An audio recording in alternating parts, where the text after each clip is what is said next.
చలో అయితే హిందూ ఆలయాల గురించి, హిందూ హక్కుల గురించి మాట్లాడుతున్నారు కదా! ఈ సందర్భంలో నేను హిందూ ఆలయాలు ఎంతవరకు సేఫ్‌గా ఉన్నాయి?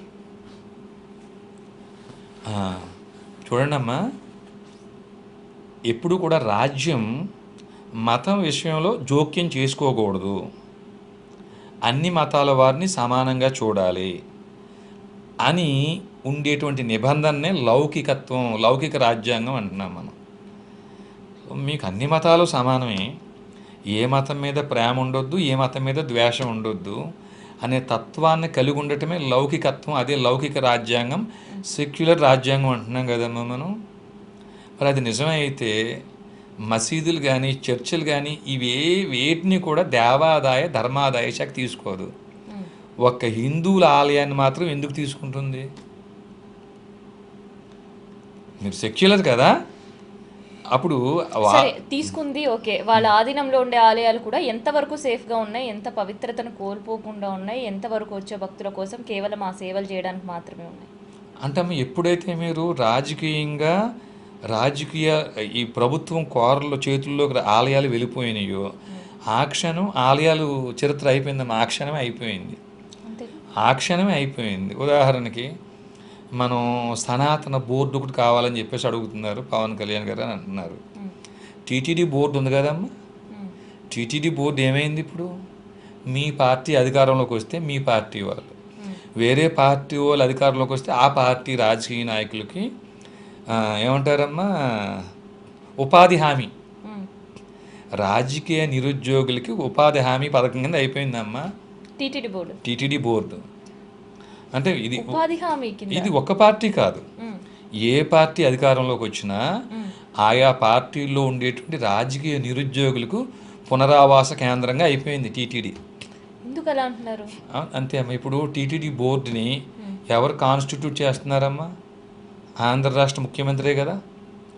రేపు మీరు అధికారంలోకి వచ్చారనుకోండి అమ్మా, మీకు ఒకసారి మీరు అధికారంలోకి వచ్చిన తర్వాత ఆ బోర్డుని మీరు ఏర్పాటు చేసేటప్పుడు, మీరే నియమించేటప్పుడు మీకు అనుకూలంగా ఉండేటోళ్ళని, మీ చెప్పు చేతల్లో ఉండేటోళ్ళని పెట్టుకుంటారా, లేకపోతే ధార్మికంగా మీరు ఆలోచిస్తారా? మీరు ఇప్పుడు ఈ టీటీడీ బోర్డు ఏదైతే ఉందో దేవాదాయ ధర్మాదాయ శాఖ పరిధిలోకి వస్తుందా రాదా? వస్తే ఆ మంత్రి ఎవరు? ఆ మంత్రిని క్యాబినెట్లోకి ఎవరు తీసుకుంటున్నారు? సో కాబట్టి పారదర్శకత ఎలా ఉంటుంది అక్కడ? రెండవది, రాజకీయ నాయకులకి ఎంతసేపు వారు ఎలా గెలవాలి అని కోరుకుంటారే తప్పించి ఇక్కడ మీకు భాగవత రామాయణ గీతాది శృతి శాస్త్ర పురాణపు మర్మముల గురించి కానీ, శివాది షణ్మతముల గోడముల గురించి కానీ, ఆగమ శాస్త్రాల గురించి కానీ వారికి అవగాహన ఎందుకు ఉంటుంది? వారికి ఇప్పుడు మన టీటీడీ ఉందమ్మా, సంవత్సరానికి 3,000 కోట్ల ఆదాయం అంటున్నారు. అసలు ఆంధ్రప్రదేశ్లో తిరుపతి ఉంది, తిరుపతి ఆంధ్రప్రదేశ్లో ఉంది, 3,000 కోట్ల ఆదాయం వస్తుంది ప్రతి సంవత్సరం. అసలు వెంకన్న ప్రచారం కోసం ఎంత డబ్బు ఖర్చు పెడుతున్నారు? అసలు చిత్రం అమ్మ, మీరే నమ్మని విషయం చెప్తానమ్మా. రాముడిని ఏమంటాం మనం? శ్రీ మహావిష్ణు అవతారం అని చెప్తాం. ఈ రాముడు పుట్టింది ఎక్కడమ్మా? ఎక్కడ తల్లి? అయోధ్యనమ్మా, అయోధ్య కదా. శ్రీ మహావిష్ణువు 8వ అవతారం ఏమో కృష్ణుడు అట, ఆయన పుట్టింది ఎక్కడమ్మా? మధుర. మరి శ్రీ మహావిష్ణువు మొదట అవతారం మత్స్య అవతారం ఎక్కడమ్మా? తిరుపతి పక్కన నాగులాపురం. శ్రీ మహావిష్ణువు మొదట అవతారం ఆంధ్రప్రదేశ్లో ఉంది, తిరుపతి దగ్గరే నాగులాపురం. రెండో అవతారం కూర్మ అవతారం ఎక్కడ? రాముడు పుట్టిందేమో అయోధ్య అని చెప్తున్నాం మనం, 7వ అవతారం. రెండో అవతారం కూర్మ అవతారం ఎక్కడ? తూర్పుగోదావరి జిల్లా అంతర్వేది, శ్రీకూర్మం, థాయిలాండ్, ఈ 3 కలిపితే క్షీరసాగర మదనం ప్రాజెక్ట్ అమ్మ.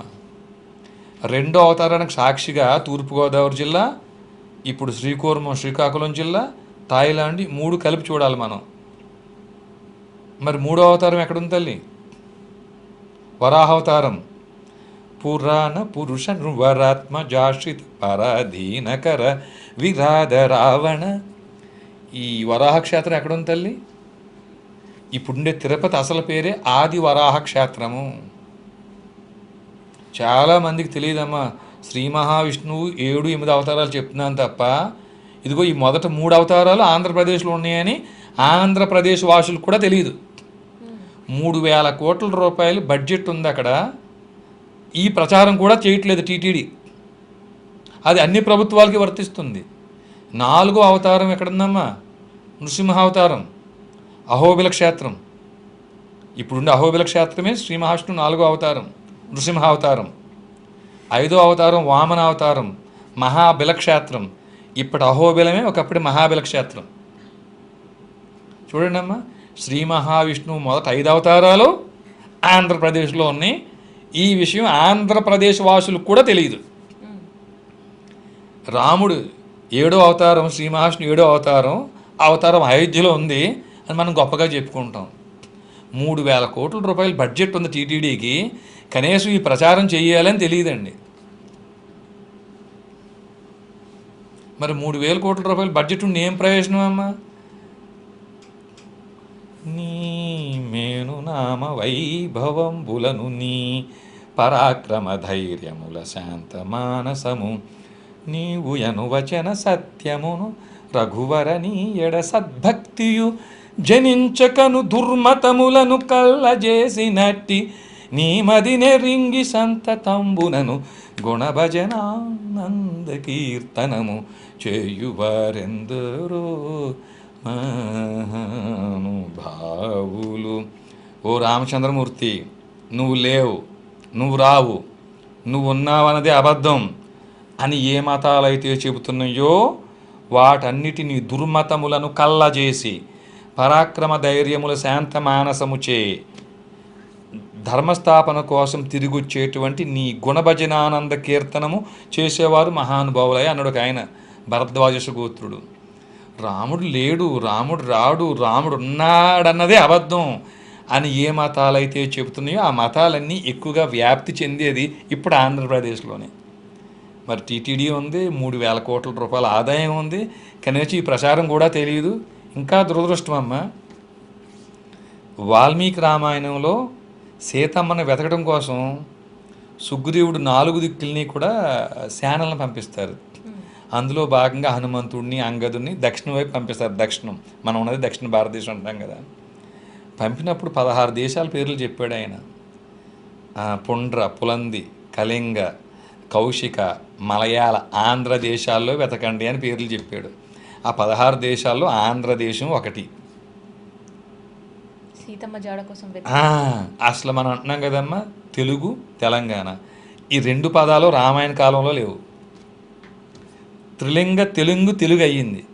మన భాష పేరమ్మ తెలుగు కాదు, మన భాష పేరు ఆంధ్రము. సంస్కృతము, ప్రాకృతము, ఆంధ్రము, అపభ్రంశము, శూలికోక్తి, పైశాచి, మాగధి, సౌరసేని, 8 భాషలలో ఆంధ్రం ఒకటి. తెలుగు అనే భాష మన భాష కానే కాదు. త్రిలింగ తెలుగు మన భాష అయ్యింది, కానీ అసలు పేరు ఆంధ్రము. తెలంగాణ, ఆంధ్ర 2 వేరు కాదు. ఇప్పుడు తెలుగు మాట్లాడేవారు అందరూ ఆంధ్రులే, మన భాష పేరు ఆంధ్రము అనే ప్రచారం ఎవరు చేయాలమ్మా? ఈ పని ఎవరు చేయాలి? రెండవది, త్రిలింగ తెలుగు అన్నాం కదా, త్రిలింగాలు ఎక్కడున్నాయి ఇప్పుడు? 12 జ్యోతిర్లింగాల్లో ఒక లింగం శ్రీశైలం, పంచారామాల్లో ఒక ఆరామం దాక్షారామం, పంచభూతలింగాల్లో వాయులింగం శ్రీకాళహస్తి. త్రివిధములైన లింగాలు అక్కడే ఉన్నాయి ఇప్పుడు. కానీ దాన్నేమో మనం త్రిలింగ దేశం అంటలే, దీన్ని త్రిలింగ దేశం అంటున్నాం, మనం తెలంగాణ అంటున్నాం. మరి ఈ సత్యాన్ని ఎవరు ప్రచారం చేయాలి తల్లి? ఒకవేళ ఎవరైనా నేను చెప్పేది తప్పు అయితే ఖండించి సత్యం చెప్పండి. అయ్యా, నేను ఎవరు చెప్తే విన్నానంటే, హరిగుణ మణిమయ స్వరాలు కంఠాన్ని ధరించి అనాదాతీత సమగ్రహాలని 3 నామాలుగా కనులుగా చేసుకున్నవాడి మాట విని నేను మీతో చెప్తున్నాను. ఒకవేళ నేను చెప్పేది తప్పు అయితే మీరు సరిచేయండి, ఇబ్బంది ఏమీ లేదు అమ్మా. కాబట్టి మీరు అన్నట్టమ్మా, దేవాదాయ శాఖ టీటీడీ బోర్డు పరిధిలో ఉన్నప్పటికీ 3,000 కోట్ల ఆదాయం ఎక్కడికి వెళ్ళిపోతుంది ఎవరికే తెలియదు. శ్రీకృష్ణదేవరాయలు ఇచ్చినటువంటి ఆ కిరీటాలు, ఆ మనులు, మాణిక్యాలు, వజ్రాలు, వైడూర్యాలు ఎక్కడున్నాయో ఎవరికే తెలియదు. ఎవరికి తెలియదు, ఎవరు తెలియదు. అబ్బాయి అంటే రేపొద్దున మీరే సీఎం అయ్యారు అనుకోండి అమ్మా, అంటే మీరంటే మీరని కాదు, అయ్యారు అనుకోండి అమ్మా, తీసుకుంటే అడిగేవారు ఎవరు? ఉమ్. అడిగే అవకాశం కూడా ఉండదు. ఎవరు అడుగుతారు తల్లి? అడిగితే మీ మీద ఒక కేసు. ఉమ్. అలాంటి పరిస్థితిలో టీటీడీ అంతే బోర్డు ఉంది అని అంటున్నారు. అంతే అమ్మా, అంతే అంతే. భక్తుల కోసం కాదా టీటీడీ బోర్డు? లేదు, కాదమ్మా, కాదు కాదు, అబద్ధం అది, అబద్ధం. అది ఏ పార్టీ అధికారంలో ఉన్నా సరే, ఉమ్. నేను ఒక్క పార్టీని అంటలేదు తల్లి. ఉమ్. రాజకీయ పునరావాస కేంద్రమే టీటీడీ బోర్డు. ఉమ్. అమ్మా, టీటీడీ బోర్డులో ఏం పేదవారు పనికిరారా తల్లి? టీటీడీ బోర్డులో పండితులు పనికిరారా అమ్మా? ధనవంతులు, రికమెండేషన్స్, ఉమ్. ఆ స్థాయి ఉన్నవారే పనికొస్తారా? ఆ స్థాయి ఏం స్థాయి అన్న? మైహోం రామేశ్వరరావు గారు ఉన్న టీటీడీ బోర్డు మెంబర్ అయ్యారు, ఉమ్. మీరు అవ్వగలరా? సామాన్యులు అవ్వగలరా? ఎట్రో డ్రగ్స్ పార్థ సారథి గారు అయ్యారు, సామాన్యులు అవ్వగలరా?